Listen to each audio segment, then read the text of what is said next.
Welcome to the deep dive. Ever notice how the seemingly small, almost invisible choices you make every single day kind of quietly, relentlessly shape your entire life? Not the big dramatic shifts, but those consistent, tiny actions that, well, over time they become absolutely massive. It's fascinating, isn't it? Because really, every single victory or defeat, every triumph or failure you've experienced, it ultimately traces back to a choice you made somewhere along the line. Right. Everything you have, or maybe don't have, in your life right now is pretty much a direct result of those choices, big and small. That's exactly why today we're taking a deep dive into Darren Hardy's incredibly powerful book, The Compound Effect. Ah, yes. Great book. Yeah, and this isn't about some magic pill or, a quick fix, the kind of shortcuts society is always trying to sell us. Definitely not. This deep dive is all about understanding the fundamental operating system that truly drives all success. How small, consistent actions, when you repeat them over time, lead to really astonishing long-term results. So our mission today is to unpack this system, reveal how you can put the compound effect to work for you. We'll explore the surprising power of daily choices, how momentum builds over time, and crucially, why tracking your progress isn't just helpful, it's absolutely essential. And what's truly profound here is that choices are, well, they're the root of all your results. It sounds deceptively simple. It does. But every single thing in your life right now exists because first you made a choice about it.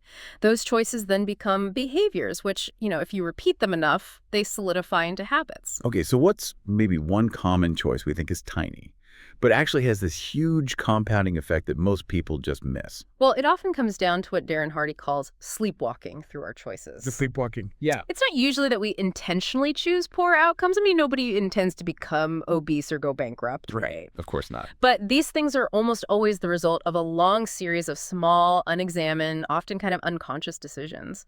The real danger isn't the big, obvious, catastrophic error. It reminds me of that old saying, elephants don't bite. We rarely get totally derailed by one huge, obvious mistake. It's those frequent, small, and seemingly inconsequential choices that really get you, like mosquitoes. Exactly, the little thing. Those little things you think don't make any difference at all, those are the ones that inevitably, predictably throw you off course. And it's precisely because you're just not mindful of them. You kind of spaced out, and they compounded against you without you even realizing it. And that really begs the question, if we're sleepwalking, what actually wakes people up? What makes someone start making more conscious, more empowering decisions? Well, I actually had a personal experience with this that completely transformed my marriage. A few years back, I decided to keep what I called a Thanksgiving journal for my wife. Oh, interesting. Yeah, so every single day for an entire year, I wrote down at least one thing I appreciated about her. It could be anything. The way she cared for our dogs, a meal she cooked, how she styled her hair, just logged all these little things secretly. Wow, that's some serious, consistent action. What was the ripple effect? Well, when I gave it to her the following Thanksgiving, she absolutely cried, called it the best gift she'd ever received. I can imagine. But here's the really unexpected part. The person most affected by this gift was me. Really? How so? All that journaling, it forced me to consciously focus on her positive aspects. Like, I was actively looking for all the things she was doing right. And that heartfelt focus, it just completely overwhelmed any complaints I might have otherwise had. I honestly fell deeply in love with her all over again. That's amazing. My appreciation compounded. I started showing up differently. And guess what? She responded in kind. It genuinely transformed our relationship. And I even shared this idea with a friend. He applied the same concept with his wife, and within just a few months, he saw a similar positive shift in his own marriage. Your story just perfectly illustrates this core idea that you are 100% responsible for your life, for what you do, what you don't do, and crucially, how you respond to what happens to you. It's such an empowering mindset because it completely frees you from that victim mentality. Totally. Because you hear it all the time, right? People say, oh, I was late because of traffic, or my coworker messed up the presentation, or, I'm in a bad mood because of my kids. Classic examples. Exactly. Those are all classic examples of not taking 100% responsibility. Yeah. If you blame the traffic, well, you're missing the chance to see that maybe you should have left earlier. Or check the route. Yeah. Or if you blame a coworker, maybe, just maybe, you should have double-checked their work yourself if it was that important. The core message is, You alone are responsible for your actions and your reactions. And when you really embrace that 100% responsibility, it changes your whole perspective, even on things like luck. Oh, yeah. How so? Because as Darren Hardy points out, luck isn't just some random thing that happens. It's actually a complete formula. It's preparation, which is your personal growth, plus attitude, your belief and mindset, plus opportunity, a good thing coming your way, plus action, actually doing something about it, all of that together, that equals luck. That makes so much sense. I remember reading Richard Branson was asked if luck played a part in his success, and he wisely said something like, "The difference is when luck came my way, I took advantage of it." Exactly, the action part. And Arnold Palmer, the golf legend, he famously quipped, "It's a funny thing. The more I practice, the luckier I get." It just underscores how those consistent choices build the preparation you need to truly seize an opportunity when it shows up. And this perfectly sets the stage for our next big point, how all those small, deliberate actions start to build something truly powerful, almost unstoppable momentum. Big Mo. Yeah, Darren Hardy calls it Big Mo, and it is, without a doubt, one of the most powerful and honestly almost enigmatic forces of success. You can't necessarily see it or feel it directly, but you absolutely know when you've got it working for you. Okay, so if Big May isn't something you can see or tangibly grasp, how do you feel it kick in? Like, what are the early signs that someone's momentum is genuinely building? Well, it's usually when things start to feel easier. You feel like you're putting in less effort but getting greater results. Ah, Think about Newton's first law, the law of inertia. Objects at rest tend to stay at rest. Objects in motion tend to stay in motion. right, basic physics. It translates directly to us. It's that initial inertia, that phase of getting off the ground, that's always the hardest part.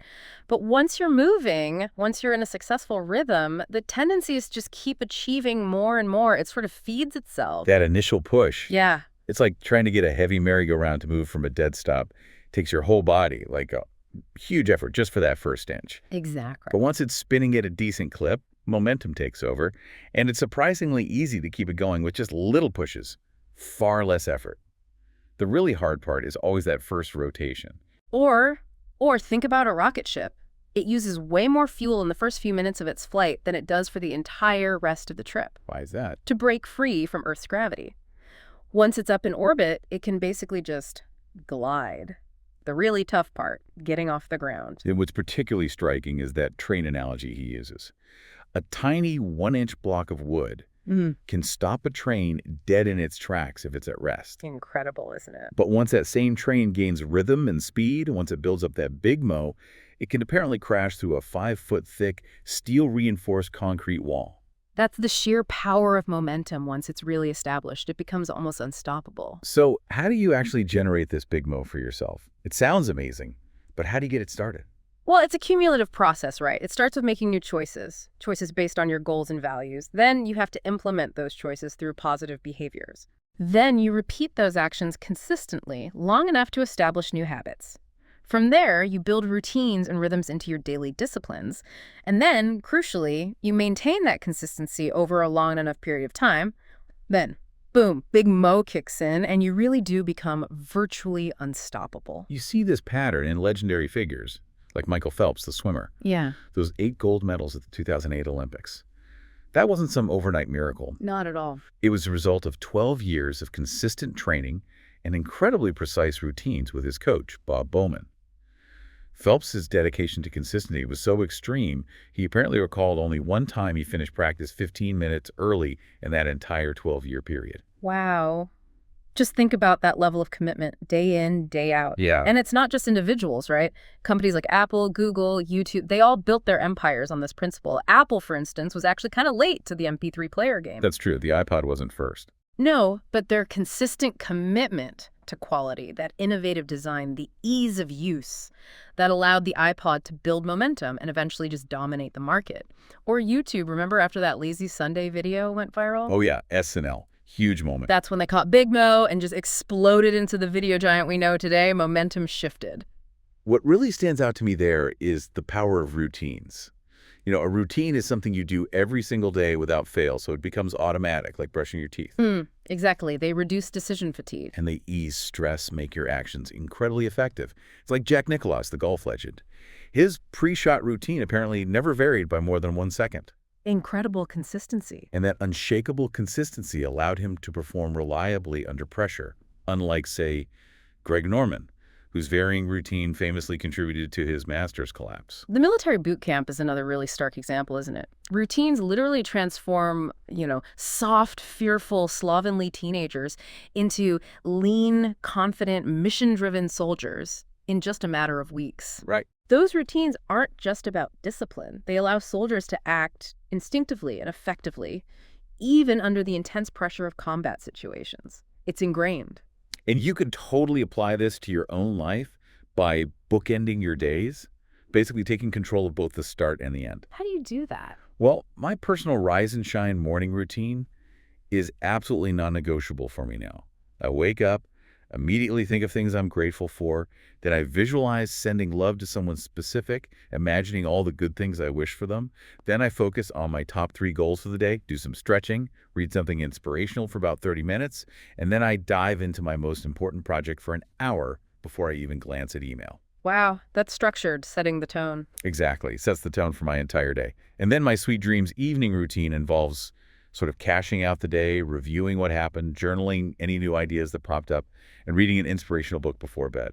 No news, no stressful stuff. And when those daily disciplines become really consistent, they don't just exist in isolation, do they? They start to create these larger rhythms, weekly, monthly, even quarterly rhythms that pull everything else into alignment. Precisely.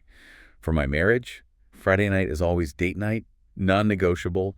Saturday's family day, absolutely no work allowed. And every Sunday night, we do a quick relationship review, where we each rate our relationship on a scale of 1 to 10, and then talk about what it would take to make it a 10 for the coming week. That's proactive. Yeah. And we also schedule unique monthly experiences and quarterly getaways. It creates this rhythm where all the important stuff actually happens consistently, instead of just hoping it does. Oh, and this is a big but.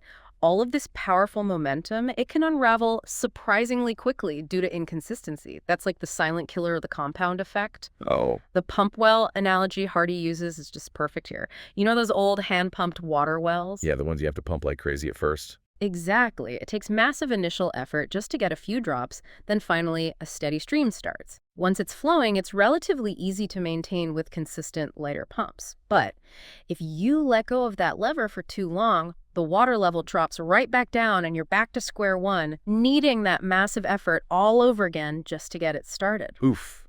And that's the real kicker, isn't it? If you miss only a couple weeks of anything, whether it's workouts or those affectionate gestures in your relationship or making your prospecting calls for business, Doesn't matter what it is. you don't just lose the results from those 2 weeks. You've effectively killed Mo. It's dead. You lose all that hard-earned momentum, and restarting feels disproportionately harder. It really does. Darren Hardy really hammers this home. Winning the race is all about pace. Be the tortoise. Slow and steady wins the race, but only if you're consistent day in and day out. No long breaks. Which brings us beautifully to our third and final core principle, and honestly, this might be your secret weapon. Why tracking your progress is absolutely essential. Tracking. The thing everyone knows they should do. Right, but few actually do consistently. Hardy calls it one of the single greatest strategies for personal development, mainly because it forces consciousness. It makes you aware, and that awareness leads to better decisions. And it links back to that idea. What's simple to do is also simple not to do. Precisely. The power isn't in some complex tracking system, it's in the consistent doing of it. Most people know about tracking, they just don't bother to actually do it. The winners do, right? Oh, absolutely. All winners are trackers. Casinos meticulously track every single table, every bet. Olympic trainers track every workout, every calorie consumed.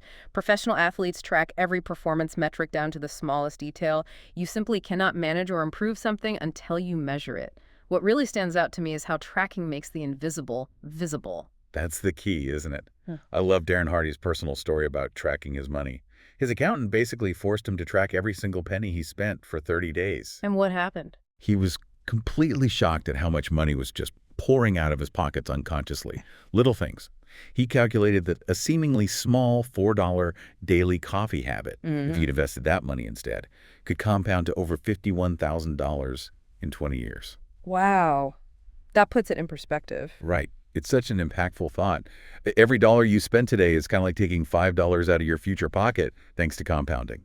And this principle, it applies to so many other behaviors too. Tracking your food intake if you want to get healthier, tracking your exercise, tracking time spent on improving a skill, tracking sales calls, or even tracking those consistent efforts to improve your relationships, like your journal example. Yeah. The results are often profound simply because you suddenly see where you truly are, not just where you kind of think you are. It removes the guesswork. And this visibility, this awareness, it leads to what Hardy calls the unsung, unseen hero of the compound effect. These small course corrections. They are often truly invisible to other people, They receive no applause initially, but over time, they lead to an exceptional payoff. Think about a top golfer again. Right. The difference between the hashtag 1 ranked golfer and the hashtag 10 ranked golfer might only be about 1.9 strokes per tournament on average. Tiny difference in score. Tiny. But the prize money difference is often 5 times greater. That small, consistent, often untracked improvement compounded over time leads to massive, disproportionate results. That's a fantastic illustration. Or consider Phil, a CEO Darren Hardy mentored. His company was doing okay, but employee engagement was kind of flat. Phil committed to just one small trackable change. 3 times a week, he would simply walk around the office and personally acknowledge 3 different employees for something specific they did well. How long did that take? Less than an hour a week in total. But over 18 months, this simple, consistent, tracked habit of positive acknowledgement completely transformed the company culture. Employee morale soared, which led to better customer interactions, and ultimately a 30% rise in net profits with the same staff and no extra marketing spend. 30%, just from walking around and saying thanks consistently. Yep. The compound effect of appreciation. Wow. Or Kathleen, the assistant earning $40,000 a year, who truly believed she just couldn't save any money. Right, the I can't afford to save mindset. Exactly. Darren taught her to track her spending and start by saving just $33 a month. That's only 1% of her income. She did it by making tiny changes like bringing her lunch or making coffee at home instead of buying it. So, small, trackable changes. Yes. And this tiny tracked habit started to compound. It wasn't just the money. It influenced other positive choices. She started learning new skills, got a better job, kept saving and investing, and eventually, Kathleen became a millionaire. Incredible. All from starting with just $33 a month and consistently tracking her way to financial freedom. It really shows that small steps matter hugely. And it truly highlights that time is of the essence, doesn't it? The earlier you start harnessing the compound effect, the more powerfully it works for you. Hardy gives the example of one friend who starts saving $250 a month from age 23. By age 67, they could have over $1 million, even if they stopped contributing later. Okay. But another friend who starts later, say at age 40, even if they save consistently for many more years, might end up with less than $300,000. It's never too late to start, absolutely not. But starting now is critical to maximizing that incredible compounding power. And here's a concept that really makes it feel achievable. Brian Tracy's idea of improving yourself or your performance or your output by just 0.1% each workday. 0.1%, that sounds like nothing. Exactly. It feels tiny. Just 1/100% improvement each workday. Skip weekends and holidays. But guess what? That compounds to a 26% annual improvement. 26% a year from almost negligible daily effort. Yeah. Your income could effectively double every 2.9 years at that rate. And over 10 years, you can see a 1,000% increase in your effectiveness or income, all without feeling like you're putting in 1,000% more effort.